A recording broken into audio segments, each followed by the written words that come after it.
ইহুদিদের ছোট ভাই মোদি এবং হিন্দুত্ববাদ তারা আমাদের বর্ডারের ওই পাশে আছে, তারাও ইহুদিদের ক্রিয়ানক, ইহুদিদের ষড়যন্ত্র বাস্তবায়ন করে। এর মানে হচ্ছে যেই ষড়যন্ত্র ইহুদিবাদ শুরু করেছে এর উত্তরসূরি হিন্দুত্ববাদ।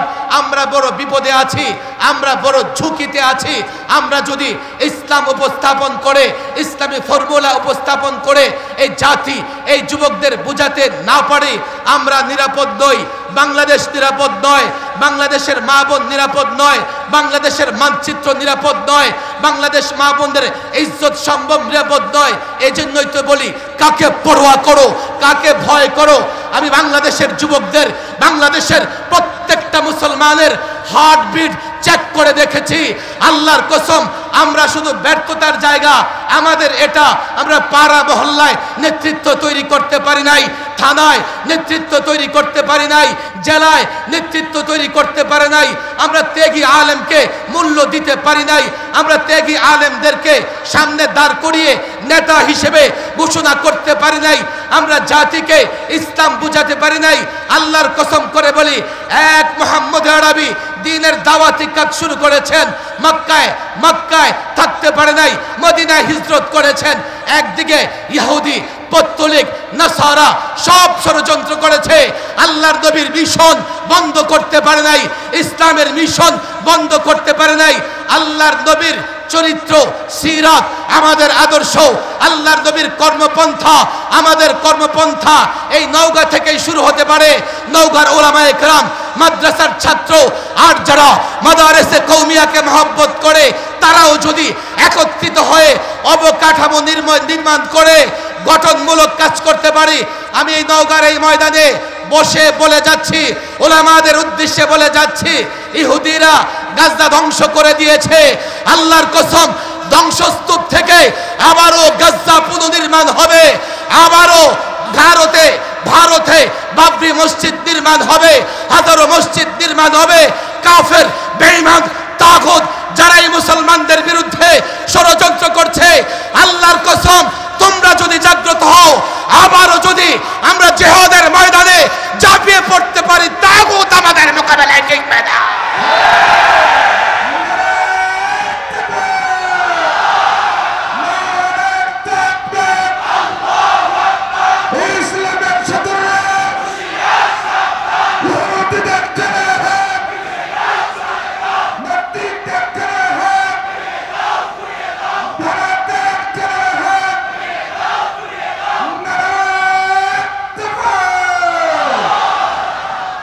আজকে দীর্ঘ কথা নয়, লম্বা কথা বলার সুযোগ নেই।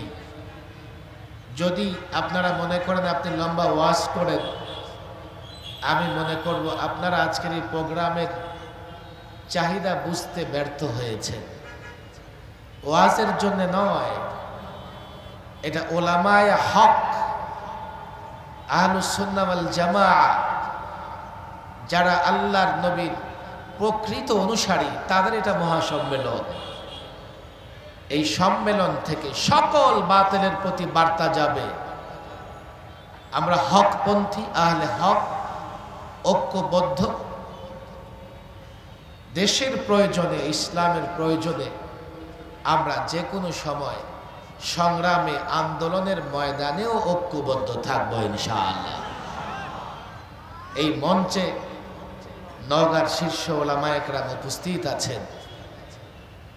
আজকে তারা যেভাবে ঐক্যবদ্ধ হয়ে মঞ্চে একত্রিত হয়েছেন, আমার বিশ্বাস দেশ এবং ইসলামের জন্যে যে কোনো ক্রান্তি লগ্নে তারা ঐক্যবদ্ধভাবে ময়দানে ঝাঁপিয়ে পড়বেন। আজকে এখানে মাদারিসে কওমিয়ার ছাত্ররা, মাদারিসে কওমিয়ার নওজওয়ান আসাতিজায়ে কেরাম, আজকে নওগাঁর যুবকেরা যেভাবে ওলামাদের ডাকে ঐক্যবদ্ধভাবে ময়দানে সমবেত হয়েছেন, আমার বিশ্বাস কাল দেশ এবং ইসলামের প্রয়োজনে এই ওলামায়ে কেরাম যখন আহ্বান জানাবেন, আপনারা ওলামায়ে কেরামের নেতৃত্বে রাজপথে নামবেন, কোনো বাতিল শক্তিকে পরোয়া করবেন না। আমি বড় ব্যথার জায়গা থেকে কথা বলি। আমি যখন কথা বলি আবেগে আপ্লুত হই, এর বড় একটা কারণ হচ্ছে বিগত 25 বৎসরে আমি অনেক বাস্তবতা, আমি অনেক তিক্ত সত্য, আমি অনেক নানান যায় ঝামেলা এগুলো নিজ চোখে দেখতে সক্ষম হয়েছি। আকাবির আসলাফদের খেদমত করেছি, তাদের সঙ্গে ময়দানে কাজ করেছি। গত 16 বৎসরে যে জুলুম আমাদের উপর করা হয়েছে, আমি তো মনে করি গত 100 বৎসরে কোন মুসলমান রাষ্ট্রে আলেমদের উপরে এতটা জুলুম হয় নাই। গত 16 বৎসরে সবচাইতে বেশি রক্ত দিয়েছে টুপি দাড়িওয়ালারা।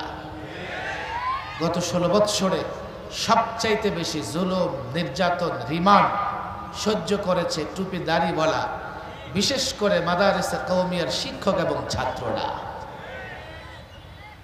এই 5 আগস্টের আগেও লম্বা সময় 2.5 থেকে 3 বৎসর পর্যন্ত আলেমরা জেল খেটেছে এবং 2.5 মাস পর্যন্ত রিমান্ডে নির্যাতন সহ্য করেছে।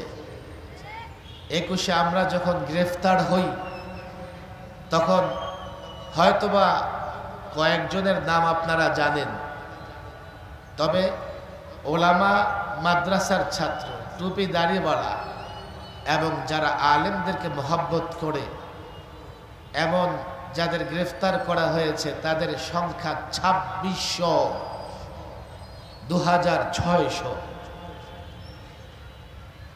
এক এক আলেম, এক এক মাদ্রাসার ছাত্রের উপরে অবর্ণনীয় টর্চার, নির্যাতন করা হয়েছে। শুধুমাত্র শারীরিক টর্চার নয়, এখনো আমার অন্তর কেঁপে ওঠে। ঢাকার ডেমরার খায়রুল ইসলাম নামের একটা ছেলের আমি যখন জবানবন্দি শুনেছি জেলখানায়, সে আমাকে বলল, হুজুর, আমার বুকে পাড়া দিয়ে যাত্রাবাড়ি থানার ওসি আমাকে বলেছে, তোর আল্লাহ কোথায়? কোথায় তোর আল্লাহ?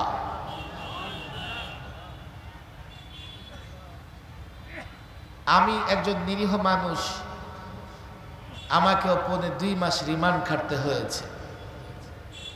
এবং আলেমদের জেলখানায় থাকা সাধারণ মানুষের জেলখানায় থাকার মতো ছিল না। আলেমদের আইসোলেট করা হয়েছিল, 24 ঘন্টা তালাবদ্ধ করে রাখা হতো।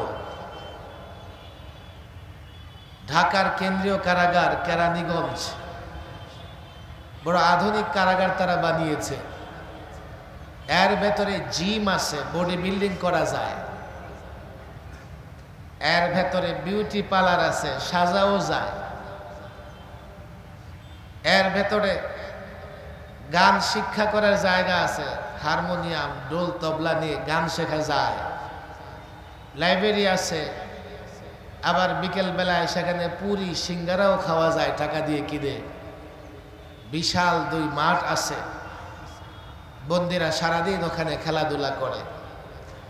ফ্রি মেডিকেল, অসুস্থ হলে আপনাকে বিনা পয়সায় চিকিৎসা দেবে, ঔষধও বিনা পয়সায় দেবে। এই যখন জেলখানার অবস্থা, তখন ওলামায়ে কেরাম 24 ঘন্টা ফাঁসির ছেড়ে আবদ্ধ থাকতো। তাদেরকে 1 ঘন্টার জন্যও বাইরে যেতে দিত না। জেলখানায় যখন ধর্ষণ মামলার আসামি, খুনের মামলার আসামি, চুরির মামলার আসামিরা জেলখানায় ঘুরে বেড়াতো, আলেম তখন পানিশমেন্ট সেলে, ফাঁসির সেলে 24 ঘন্টা বন্দী থাকতো। আলেমদের সঙ্গে বাহিরের যোগাযোগ সম্পূর্ণ বিচ্ছিন্ন। এক আলেমের ছেলে মারা গেছে, তাকে জানানো পর্যন্ত হয় নাই। আমি জেলে থাকা অবস্থায় বাবাকে হারিয়েছি। অনেক চেষ্টা প্রচেষ্টার পরে জীবিত লাশের মতো করে টেনে টেনে আমাকে জানাজায় নেওয়া হয়েছিল। অনেক টর্চার হয়েছে ওলামাদের উপরে। মানুষ নানা রকমের কথা বলে। ছাত্র জনতার আন্দোলন সংগ্রামের মাধ্যমে যদিও ফেসিবাদীদের পতন হয়েছে, এটা একটা বাহ্যিক প্রকৃত পক্ষে ফেসিবাদীদের পতন হয়েছে ওলামাদের উপর জুলুম করবার কারণে।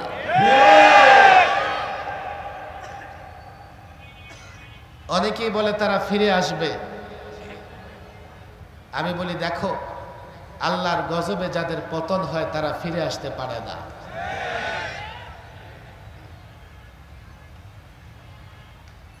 অতীতে যাদের পতন হয়েছে তারা দৃষ্টান্ত হয়ে থাকে,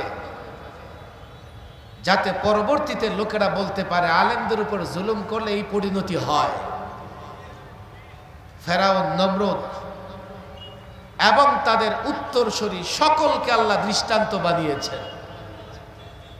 কিয়ামত পর্যন্ত যারা এই ধারাবাহিকতায় ফেরাউন এবং নমরুদের ধারাবাহিকতায় ওলামাদের উপরে জুলুম করবে, তাদের একই পরিণতি হবে। গত 16 বৎসরে সবচাইতে বেশি জুলুম সহ্য করেছে ওলামায়ে কেরাম। তারা চেয়েছে আলেমদেরকে বিচ্ছিন্ন করে দিতে, যাতে জনগণ আলেম থেকে বিচ্ছিন্ন হয়ে যায়। এজন্যই তো জেলখানায় ফাঁসির সেলে 24 ঘন্টা আটকে রাখতো, বাহিরের সঙ্গে যোগাযোগ বন্ধ। জনগণ থেকে আলেমদের বিচ্ছিন্ন করেছে, কিন্তু আল্লাহ থেকে আলেমদের তারা বিচ্ছিন্ন করতে পারে নাই। জেলখানায় ওলামায়ে কেরাম কি করেছে আসলে? রাত 12টা, 1টা, 1:30, 2টা বাজলেই আমরা কাশিমপুর হাই সিকিউরিটি কারাগারে 2 ব্লকে প্রায় 72 জন আলেম ছিলাম। শেষ রাতে এক এক কামরা থেকে কান্নার আওয়াজ বের হয়ে আসতো, কান্না। কেউ দাঁড়িয়ে তেলাওয়াত করতেছে আর কান্না করতেছে, কেউ রুকুতে গিয়ে কান্না করতেছে, কেউ সেজদায় পড়ে ঘন্টার পর ঘন্টা কান্না করতেছে। আমরা সবচাইতে বেশি ত্যাগ স্বীকার করেছি, কিন্তু আফসোস, আমি যখন এই স্টেজের দিকে, মঞ্চের দিকে আসছি, সামাজিক যোগাযোগ মাধ্যমে একটা নিউজ ভাইরাল হয়েছে। সেটা কি? বাংলাদেশের নারীবাদীরা চিফ অ্যাডভাইজার, প্রধান উপদেষ্টা বরাবর সুপারিশ করেছে, যেহেতু সংবিধান সংস্কার কাজ চলছে, আমি নিজেও সংবিধান সংস্কারে প্রস্তাব রেখেছি, তাদের সঙ্গে বৈঠক করেছি। গুটি কয়েক নারীবাদী তারা তাদের প্রস্তাবনায় একটা জিনিস নিয়ে আসে। সেটা কি? বাংলাদেশের ধর্মীয় রীতিনীতি মানবার কারণে নাকি নারীদের প্রতি বৈষম্য করা হচ্ছে।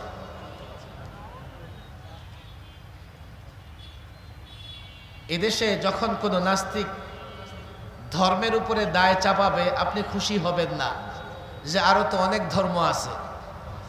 নাস্তিকরা যখন ধর্মের উপরে দায় চাপায়, তাদের উদ্দেশ্য অন্য ধর্ম নয়, তাদের উদ্দেশ্য হচ্ছে ইসলাম। কোথায় ইসলাম নারীদের প্রতি বৈষম্যমূলক আচরণ করেছে? কোথায়? তারা তোতা পাখির মতো কিছু শব্দ মুখস্থ করেছে, আর সেই শব্দগুলো ব্যবহার করে ইসলামকে অ্যাটাক করে, আক্রমণ করে, ইসলামকে কলুষিত করতে চায়। আমরা ত্যাগ এবং কুরবানি দিয়েছি, এজন্য আমরা এই কথা পরিষ্কার বলেছি। মাদারেসে কওমিয়ারও প্রায় 100 জন ছাত্র রক্ত দিয়েছে। এদেশে যত সংস্কার হবে, তোমরা তোমাদের মতো সংস্কার করো, কিন্তু ইসলাম, কোরআন, ইসলামী শিক্ষা, এর বিরুদ্ধে যদি কোনো সংস্কার আনা হয়, সেটা আমরা মানতে পারবো না। অনেক প্রস্তাব আছে, আমরা রক্ত তো দিয়েছি বটে, আমি জানি না রাষ্ট্র মেরামতে, রাষ্ট্র সংস্কারে কতটা ভূমিকা রাখতে পারবো।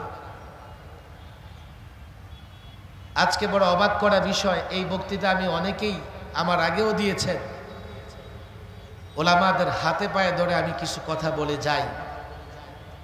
শুধুমাত্র বক্তৃতা আমার উদ্দেশ্য হলে ঢাকার আশেপাশে বক্তৃতা দেওয়ার জায়গার অভাব নাই, নওগাঁ পর্যন্ত লম্বা সফর করে আসার পেছনে অনেক উদ্দেশ্য আছে। এই মাঠে মাদ্রাসার ছাত্র ওলামা ইকরামের সংখ্যা বেশি। আমি লম্বা সময় বুজুর্গদের জুতা সোজা করেছি, জুতা ঠিক করেছি। বাইতুল মোকাররমের খতিব ওবায়দুল হক সাহেব, পটিয়া মাদ্রাসার হারুন ইসলামাবাদী সাহেব, শাইখুল হাদিস আল্লামা আজিজুল হক সাহেব, এরপরে মুফতি আমিন রহমাউল্লাহর সঙ্গে ছাত্র জীবন, ওস্তাদ জীবন এবং পারিবারিক জীবনেও লম্বা সময় আমার কেটেছে। শাইখুল ইসলাম আল্লাহ মাহমুদ শফি রহিমাহুল্লাহ, উনিও যখন হেফাজতে ইসলাম গঠন করেন, আমি শুরু থেকেই তার সঙ্গে আল্লামা জুনায়েদ বাবনগরীর সঙ্গেও কাজ করেছি। কিছু বাস্তবতা আমাদের মানতে হবে। 16 বছর রক্ত দিয়েছি আমরা, জুলুম সহ্য করেছি আমরা, কিন্তু পরিবর্তন হওয়ার পরে আমরা কিন্তু রাষ্ট্র সংস্কারে ভূমিকা রাখতে পারতেছি না। 47 বলেন আর 71 বলেন, প্রত্যেকটা আন্দোলন সংগ্রামে মানুষ আমাদের কথা উদ্বুদ্ধ হয়েছে, কিন্তু সময় মতো আমরা দেশ এবং জাতির আকাঙ্ক্ষার জায়গা থেকে কাজ করতে পারি নাই। এদেশের সাধারণ মানুষ নিঃসন্দেহে ইসলাম চায়, এদেশের সাধারণ মানুষ নিঃসন্দেহে ইসলাম মানতে চায়, কোরআন চায়, সুন্নাহ চায়,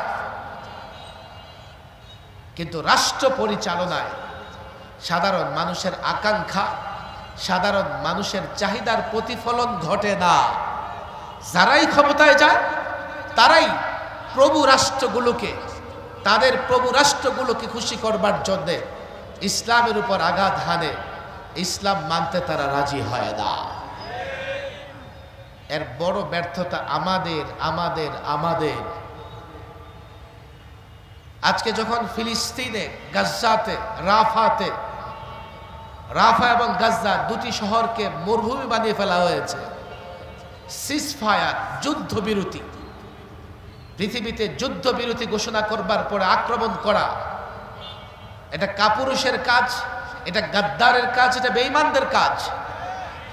তারা যুদ্ধবিরতি ঘোষণা করে যুদ্ধবিরতির মধ্যে গণহত্যা, হত্যাযজ্ঞ চালিয়ে রাফা এবং গাজ্জাকে ধ্বংস করে দিয়েছে। আমরা লজ্জিত, যদিও আমরা সোহরাওয়ার্দী ময়দানে লাখো মানুষ জমায়েত করেছি, 15 লাখ 20 লাখ লোক জমায়েত হয়েছে, কিন্তু যখন আমরা মার্চ করে সোহরাওয়ার্দীতে ঢুকি, লজ্জায় আমাদের মাথা অবনত হয়েছে। কেন? আমরা লক্ষ লোক জমায়েত হয়ে মার্চ তো করতেছি, কিন্তু এই মার্চ আমাদের ভাইদের কোন কাজে লাগতেছে? আমরা লক্ষ মানুষ জমায়েত করে মার্চ ফর গাজ্জা তো করেছি, কিন্তু আমাদের এই যুদ্ধ, আমাদের এই মার্চ ফর গাজ্জা ইহুদিদের অত্যাচার, জুলুম, নির্যাতন প্রতিরোধে কতটা ভূমিকা রাখতেছে? আমরা লজ্জিত হয়ে সেখানে উপস্থিত হয়েছি। আমাদের কিচ্ছু করার নাই, শুধুমাত্র প্রতীকী আন্দোলন, প্রতীকী প্রতিবাদ হিসেবে। আজকে যারা বক্তৃতা করছে, আমি যত জোরে বক্তৃতা করি না কেন, আমার লজ্জা হওয়া চাই। আমার এই বক্তৃতা আমার ভাইদের জন্য কাজে লাগছে না, আমার বক্তৃতা জালেমের হাত ভেঙে চুরমার করতে পারছে না। আজকে ভারতে মুসলমানদের ওয়াকফ আইন পরিবর্তন করে 5 লক্ষ ওয়াকফ সম্পত্তি দখল করবার জন্য হিন্দুত্ববাদী মোদী সরকার চেষ্টা করতেছে। মুসলমানদের সম্পত্তি মাতব্বরি করবে ওরা, ওয়াকফ সম্পত্তি একদিকে ওয়াকফ বিল পরিবর্তন করেছে, আরেকদিকে মসজিদ ভাঙা শুরু হয়ে গেছে। আমি শুধু প্রতিবাদই করলাম আমার জায়গা থেকে, এটা লজ্জার সঙ্গে করতে হবে। আমি লজ্জিত, আমার ভাইদের পাশে দাঁড়াতে পারছি না, আমি ব্যথায় চিল্লাইতেছি। এটা আমার চূড়ান্ত কর্মসূচি নয়। তাহলে কি করব? লজ্জিত হয়ে করার কি আছে? আমি ওলামাদের হাতে পায়ে দৌড়ে বলি, আমাদের অনেক কিছু করার আছে। আমরা যে ব্যথায় মাঠে ময়দানে চিল্লাচিল্লি করতেছি, এই ব্যথা কেবল আমার ছাত্র, আমার মুসল্লিদের ভেতরে আছে, এদেশের 90% মুসলমানদের ভেতরে সেই ব্যথা জাগ্রত হচ্ছে না। আমি ইসলাম চাই, মুসলমানদের পাশে দাঁড়াতে চাই। আমাদের 1 নাম্বার ব্যর্থতার জায়গা হচ্ছে আমরা সাধারণ মানুষকে ইসলাম বুঝাইতে পারি নাই। যেহেতু আমি সাধারণ মানুষকে ইসলাম বুঝাইতে পারি নাই, ব্যথায় কেবল আমি চিল্লাই, আমি জাগ্রত হই। আমার সঙ্গে কলেজ ইউনিভার্সিটির ছাত্র, ব্যবসায়ী ভাইয়েরা, তারা আমার সঙ্গে চিল্লায় না, জাগ্রত হয় না। আমি যখন ইসলামের জন্য মাঠে ময়দানে অবতীর্ণ হই, আমার সঙ্গে আমার ছাত্রদের পাই, সাধারণ মুসলমানদের পাই না। আমরা তাদেরকে ইসলাম বুঝাতে পারি নাই। বলবেন হুজুর কি করে ইসলাম বুঝাবো? বয়ান করি, বক্তৃতা করি, টোটাল আমাদের বয়ান, আমাদের আলোচনা, আমাদের বক্তৃতা ইসলামের কিছু বিষয়ের ব্যাখ্যা বিশ্লেষণ। অথচ একজন সাধারণ মানুষ তার বাস্তবতায় 24 ঘন্টা আছে একদিনে। এই 24 ঘন্টায় যতগুলো সমস্যার সম্মুখীন হয়, প্রত্যেকটা সমস্যার সমাধান যদি আমি ইসলাম থেকে দিতে না পারি, রাসূলুল্লাহর সুন্নাহ থেকে দিতে না পারি, সে কখনোই আমার সঙ্গে জাগ্রত হবে না, বরং সে মনে করবে এটা মৌলভী সাহেবের কাজ। অথচ এ কথা ক্লিয়ার, স্পষ্ট একজন সাধারণ মানুষের যতগুলো সমস্যা আছে, এর প্রত্যেকটা সমস্যার সমাধান ইসলামে আছে, আল্লাহর নবীর আদর্শে আছে। শুধু আছে বললেই হবে না, ইসলাম ছাড়া যদি অন্য কোনো তন্ত্র মন্ত্র থেকে সমাধান চায়, ওই সমাধান তার জন্য দুনিয়ায়ও কল্যাণের হবে না, আখিরাতেরও কল্যাণের হবে না। আমি কিছু কথা মুখস্থই বলি, আলেমদের বলি, ইসলাম যে সুন্দরের ধর্ম জাতি জানে না। ইসলাম সৌন্দর্যের ধর্ম, জাতিকে বুঝাইতে পারি নাই। ইসলাম ন্যায়ের ধর্ম, ইসলাম ইনসাফের ধর্ম, ইসলাম সুষম অর্থ ব্যবস্থার ধর্ম, ইসলাম ন্যায় বিচারের ধর্ম, ইসলাম ঘরোয়া শান্তির ধর্ম, সমাজের শান্তি প্রতিষ্ঠা ইসলাম, রাষ্ট্রের শান্তি প্রতিষ্ঠা ইসলাম, ইসলাম বিজয়ী ধর্ম। ইসলাম যদি পরিপূর্ণ না মানি, আমরা মুসলিমরা কোনোদিন বিজয়ী হতে পারবো না। যৌক্তিক জায়গা থেকে আমরা জাতিকে বুঝাইতে পারি নাই। যৌক্তিক জায়গা থেকে আমাদের হাতে ইসলামের মতো এত বড় নেয়ামত থাকার পরেও, যেহেতু আমরা জাতিকে ইসলাম বুঝাইতে পারি না, আমাদের হাতে সামাজিক শক্তি নাই। সামাজিকভাবে আমরা সমাজের নিয়ন্ত্রণ নিতে পারি নাই। আমাদের সমাজের নিয়ন্ত্রণ নিয়ে নিয়েছে অনেক জায়গায় গাঞ্জাখোর, ইয়াবাখোর, অনেক জায়গায় দুনিয়াদার, অনেক জায়গায় দুনিয়ার মোহে মত্ত, তারা সমাজের দায়িত্ব নিয়ে গেছে। আমি যখন সেই সমাজে মেরুদণ্ড সোজা করে দাঁড়াতে চাই, তো আরেকজন মুসলমান সে দুনিয়ার মোহে পড়ে আমার বিরোধিতায় দাঁড়ায়া যায়। সাধারণ মানুষ আমার পক্ষে নিবে শুধু মসজিদে, তাও কিছু মানুষ মসজিদে আমার পেছনে ইক্তেদা করে। আমি যখন মসজিদ থেকে বের হই, আমার অন্য কাজে আমার পেছনে সে ইক্তেদা করে না, আমার নেতৃত্ব সে মানতে রাজি না। বাংলাদেশের অবস্থা বলেন আর বৈশ্বিক অবস্থা বলেন, আমি মনে করি এর জন্য আমাদের প্রথম কাজ হচ্ছে মানুষকে ইসলাম বুঝানো এবং সামাজিক নেতৃত্ব ওলামাদের হাতে, সামাজিক নেতৃত্ব ন্যায়বানদের হাতে, সামাজিক নেতৃত্ব আল্লাহভীরু লোকদের হাতে, সামাজিক নেতৃত্ব মুত্তাকি লোকদের হাতে আসবে। আপনি যদি সমাজ থেকে এই নেতৃত্ব পরিবর্তন করতে পারেন, সমাজ থেকে এই নেতৃত্ব প্রতিষ্ঠা করতে পারেন, ভালো করে বুঝেন, আমি জানি ফিলিস্তিনে আক্রমণ হচ্ছে 90% মুসলমান ব্যতীত, শুধু বাংলাদেশের মুসলমান নয়, গোটা পৃথিবীর মুসলমান ব্যতীত। বাংলাদেশ, আমরা তো দুর্বল রাষ্ট্র, আমরা তো আর লড়াই করতে পারবো না, আমাদের সেই সক্ষমতা নাই। আজকে গাজ্জা রাফা আক্রান্ত হবার পরে গোটা পৃথিবীর মুসলমানদের উপর জেহাদ ফরজ, এই ফতোয়া দেবার পরেও একটা মুসলিম রাষ্ট্রকে আমরা দেখিনি তারা প্রকাশ্যে ইসরায়েলি তাণ্ডব, তাদের হত্যাযজ্ঞের বিরুদ্ধে বিবৃতি দেবে, বক্তৃতা দেবে, কিংবা ওই গাজায় শান্তি প্রতিষ্ঠার জন্য, রাফায় শান্তি প্রতিষ্ঠার জন্য, অথচ 200 কোটি মুসলমান, এর মোকাবেলায় মাত্র 1.5 কোটি ইহুদি, 200 মুসলমান ব্যতীত। কিন্তু তাদের শাসকরা ব্যতীত নয়। শাসকরা যে বক্তৃতা দেয়, আল্লাহর কসম করে বলি, তাদের ভেতরে মুনাফিকি আছে। তারা মনে করে এই মুসলমান যারা ব্যতীত হচ্ছে, আমি ইসরায়েলের বিরুদ্ধে যদি বক্তৃতা না করি আমার ক্ষমতা থাকবে না। আর না হয় এই মুসলমান রাষ্ট্রের রাষ্ট্রপ্রধানরা যদি একত্রিত হয়ে থুতু নিক্ষেপ করত, ওই ইসরায়েলি ইহুদিরা আরব সাগরে ভেসে যেত।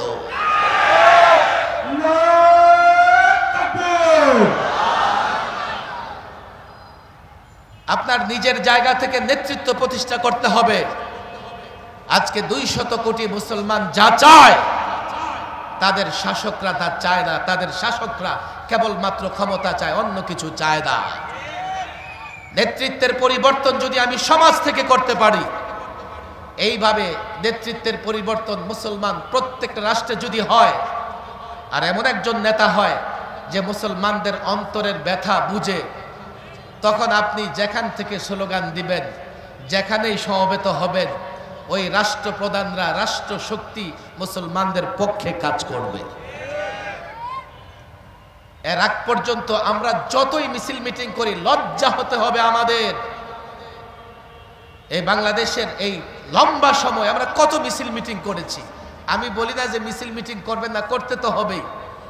এগুলো আমাদের ঈমানের পরিচয় বহন করে। আমরা ময়দানে নেমে চিল্লাচিল্লি করি, আমাদের ভেতরে ঈমান আছে, আমরা মুসলমান ভাইদের মহব্বত করি। কিন্তু সেটা লজ্জার সঙ্গে হওয়া লাগবে। কেননা এটা চূড়ান্ত এমন পদক্ষেপ নয় যার মাধ্যমে আমার মুসলমানেরা উপকৃত হতে পারে। আমরা দেখেছি আমাদের রোহিঙ্গা মুসলমানেরা যখন বাংলাদেশে প্রবেশ করে, আমরা তাদের পাশে দাঁড়িয়েছি, গোটা বাংলাদেশ থেকে তাদের সহযোগিতা করেছে। আমরা তখনও অনেক বড় বড় সমাবেশ মিছিল করেছি। আমি ওলামাদের হাতে পায়ে ধরে বলবো, আপনারা এমন অবকাঠামো তৈরি করেন যে অবকাঠামোতে প্রকৃত ইসলাম জাতির সামনে তুলে ধরতে পারবেন, যেখানে স্কুল, কলেজ, ইউনিভার্সিটি এবং মুসল্লিরা আপনাদের সঙ্গ দেবে, জেনে বুঝে তারা বুঝবে ইসলাম বেস্ট। ইসলাম ছাড়া আমরা কোনোভাবেই শান্তিতে থাকতে পারবো না। আজকে কলেজ, ইউনিভার্সিটির ছাত্ররা মনে করতে পারে, হুজুর ওই ফিলিস্তিনে আক্রমণ হয়েছে, গাজায়, রাফায়, আমাদের সমস্যা কি? তোমাদের সমস্যা কি? একটু চিন্তা করে দেখো, বঙ্গোপসাগরের 1000 কিলোমিটার ভেতরে যখন ঘূর্ণিঝড় সৃষ্টি হয়, তো ঢাকায় বসে আবহাওয়াবিদরা নানা রকমের বার্তা দিতে থাকে। অথচ যেখানে ঘূর্ণিঝড় সৃষ্টি হয়েছে এটা এই নওগাঁ বা ঢাকা থেকে কয়েক হাজার কিলোমিটার ভেতরে হবে। ঢাকায় বার্তা দিতে থাকে, যতই ঘূর্ণিঝড় কাছাকাছি আসে বার্তা দিতে থাকে, নানা রকমের সতর্কতা বাণী তারা দিতে থাকে। এই ঘূর্ণিঝড় কোন দিক থেকে কোন দিকে যাবে, এই ধরনের বর্ণনা তারা দিতে থাকে। বুঝার চেষ্টা করেন, বুঝার চেষ্টা করেন। আজকে বাংলাদেশের মানুষ নিজেকে নিরাপদ মনে করতেছে। আজকে আমার মুসলমান ভাইরা নিজেকে নিরাপদ মনে করতেছে। কলেজ, ইউনিভার্সিটির ছাত্ররা নিজেকে নিরাপদ মনে করতেছে। যেই ঘূর্ণিঝড়, যেই তাণ্ডব, যেই হত্যাযজ্ঞ ফিলিস্তিনে শুরু হয়েছে, ইহুদিরা যা করছে এটা বেশি দূরে নয়। বঙ্গোপসাগরে ঘূর্ণিঝড় সৃষ্টি হওয়ার পরে আমার দেশের আবহাওয়াবিদরা যেইভাবে সতর্ক বার্তা দিতে থাকে, আমি আপনাদের সতর্ক করে যাচ্ছি, আমি আপনাদের সতর্কবাণী শুনিয়ে যাচ্ছি। ইহুদিদের টার্গেট শুধু গাজা কিংবা রাফা নয়, ইহুদিদের টার্গেট কেবলমাত্র মসজিদ আকসা কিংবা ফিলিস্তিন নয়। ইহুদিদের অতীত ইতিহাস দেখো, যারা নবীদের হত্যা করেছে। ইহুদিদের ইতিহাস দেখো, যারা মুহাম্মদ আরবিকে বারবার হত্যা করবার চেষ্টা করেছে। ইহুদিদের ইতিহাস দেখো, এই জন্যই তো হিটলার 60 লক্ষ ইহুদি হত্যা করবার পরে কিছু ইহুদি রেখে গিয়েছেন, তাকে বলা হয়েছিল আপনি সব হত্যা করে কিছু ইহুদি ছেড়ে গিয়েছেন কেন? সে বলেছিল যাতে ভবিষ্যৎ প্রজন্ম এটা বুঝতে পারে আমি কেন ইহুদিদের হত্যা করেছি। আজকে যেই ঘূর্ণিঝড়, যেই তাণ্ডব, যেই হত্যাযজ্ঞ ফিলিস্তিনে, গাজায়, রাফায় শুরু হয়েছে, বঙ্গোপসাগরে ঘূর্ণিঝড় শুরু হওয়ার পরে বাংলাদেশের মানুষ যেভাবে সতর্ক হয়, গোটা পৃথিবীর মুসলমানদের সতর্ক হওয়া লাগবে। এই কাল ইহুদি শুধু ফিলিস্তিন নয়, মধ্যপ্রাচ্যকে টার্গেট বানাবে। ইহুদিরা পয়সা খরচ করে, ষড়যন্ত্র করে প্রত্যেকটা মুসলমান রাষ্ট্র নানাভাবে কোথাও মিডিয়া নিয়ন্ত্রণ করে, কোথাও বাহিনী নিয়ন্ত্রণ করে, কোথাও রাজনৈতিক দল নিয়ন্ত্রণ করে নানাভাবে অস্থিরতা তৈরি করছে। আজকে ইহুদিবাদের বিরুদ্ধে আর মনে রাখতে হবে, আমি তো মনে করি বঙ্গোপসাগরে ঘূর্ণিঝড় দূরে, কিন্তু ইহুদিদের ষড়যন্ত্র দূরে নয়।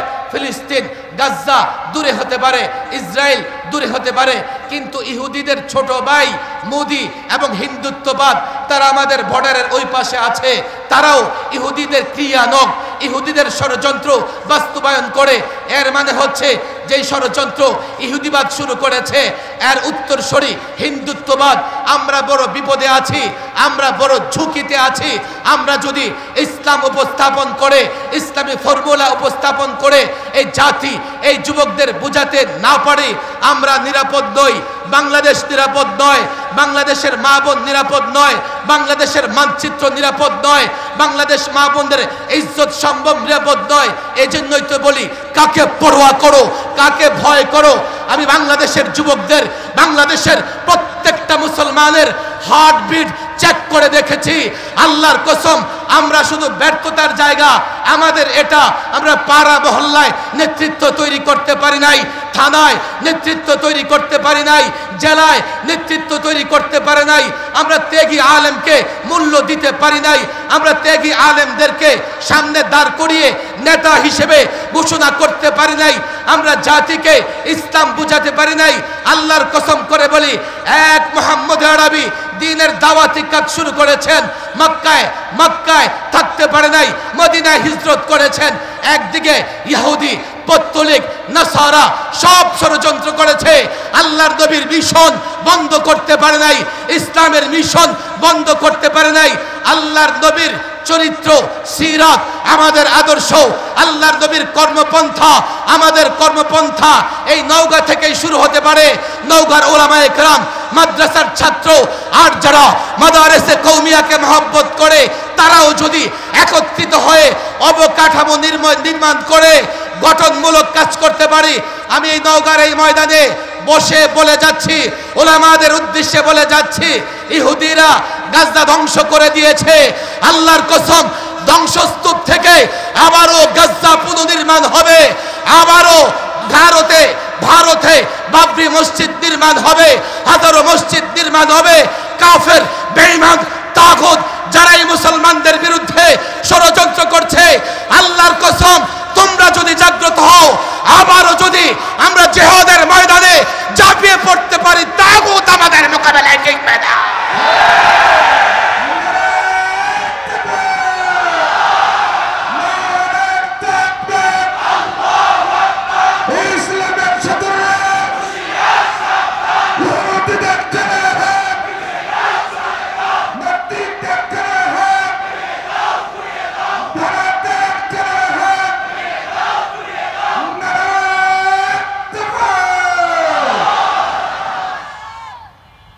কথা ব্যথাও অনেক, যেহেতু ওলামাদের প্রোগ্রাম, এখানে স্কুল কলেজের অনেক যুবকেরা জমায়েত হয়েছেন, সাধারণ মুসল্লিরাও জমায়েত হয়েছেন।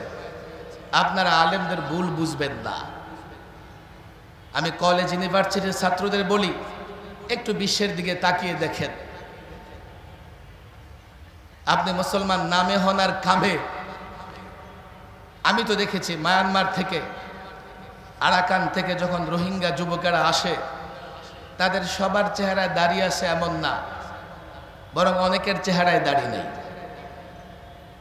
আমি সেদিন ওই রোহিঙ্গা যুবকদের দেখেছি, তাদেরকে যখন জিজ্ঞেস করতাম তোমার পরিবারের সবাই কি আসতে পেরেছে, আমাদের ধরে চিৎকার করে কাঁদতে থাকতো, হুজুর আমি তো কোনোভাবে জীবন বাঁচে আসতে পেরেছি, আমি আমার মা বোনের ইজ্জত বাঁচাতে পারি নাই। তুমি তো মুসলমানের সন্তান, তোমরা যেভাবে দুনিয়ার লোভে প্রচলিত নেতৃত্ব মেনে চলো, আখিরাতের জন্য, ইসলাম প্রতিষ্ঠার জন্য ওলামাদের কেন মানতে পারো না? বাস্তবতা বুঝবার চেষ্টা করো। আমি কলেজ, ইউনিভার্সিটি, ব্যবসায়ী চাকরিজীবী দোকানদার ভাইদের বলবো, বিপদ সংকেত, ভয়াবহ বিপদ সংকেত। যদি আমরা ওলামাদের নেতৃত্বে, আমরা দিনদারের নেতৃত্বে, মুত্তাকি মানুষের নেতৃত্বে একত্রিত হতে না পারি, আমরা দেশও হেফাজত করতে পারবো না, ইসলামও হেফাজত করতে পারবো না।